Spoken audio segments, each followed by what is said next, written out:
Hey yo, Eric Washington here. This video was originally supposed to be posted last night, but there were some issues with the recording and I figured out why, which is actually good. It keeps me on a timeline, on an agenda. So apparently the app I use to edit can't process over 5 minutes. So I had this really long vlog and it was not working. The processing was horrible, but this is good. Now I know my limit is 5 minutes, so let's get to it.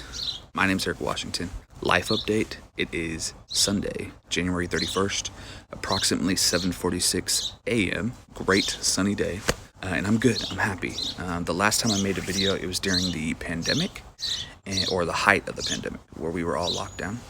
And I made a video on preparedness, which was, oddly enough, somewhat unprepared.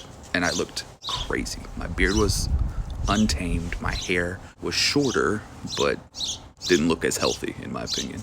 It just looked, it was wild. It was wild. But today, I want to talk about friendship. Because in my late 20s, I'm not where I thought I would be, both career-wise, money-wise, and not friendship-wise. So I have an open letter that I would like to read about my current state of friendship.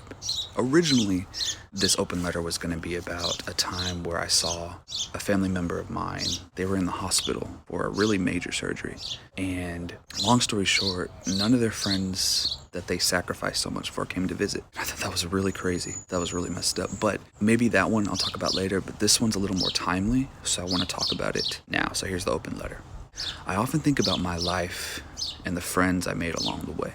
I'm at a point in my life where all my friends are distant, both because of a pandemic and because we each have taken different paths in life. I will admit I have burned bridges, but it does not make me any less confused about how I have gotten here in this point in my life. Many of my friendships are mere remnants, only survived by long-standing connections on social media. It is said that social media keeps you connected, but it has only reminded me that I hardly get to see anyone in person these days. It's been so long since I have shared a drink or two with someone other than my significant other. That is not to say that my significant other is not one of my best friends, but it is to say that I have not had a fraternal experience in such a long time. I often think about where I went wrong along the way. My friends from high school are all still close. Friends from college are all still close. My friends post-college all have other circles that they can spend time with when we're not together. Me?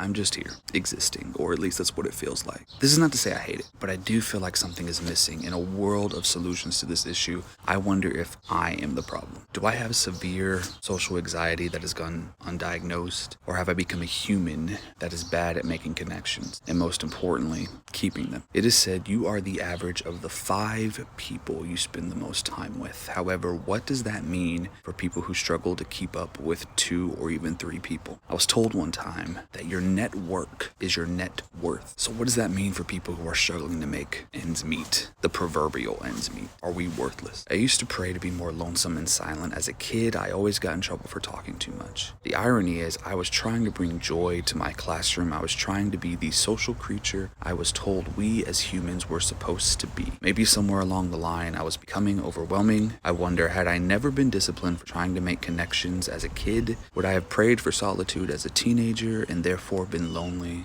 as an adult? I don't know. So those are my thoughts. Those are my concerns, and I'm here, living. I don't have much time left on my timer, but that's me. That's 5 minutes of Eric Washington and my thoughts. Thank you for listening to me. Thank you for being here. Thank you for caring about what I have to say, if you do care. At the end of the day, this isn't to become a super mega star. This isn't to become a breath of fresh air on social media. This is just to show people that I existed, that I was here, that I had thoughts, I had worries, I had concerns, and hopefully I drop a few gems along the way. Hopefully I'm relatable to whoever is watching this in the screen, hopefully. But at the end of the day, I guess this is just to show a little bit of my humanity on the screen. Anyways, this is me. This is Eric Washington. Thank you for your time. Catch me on the next vlog. Have a good one.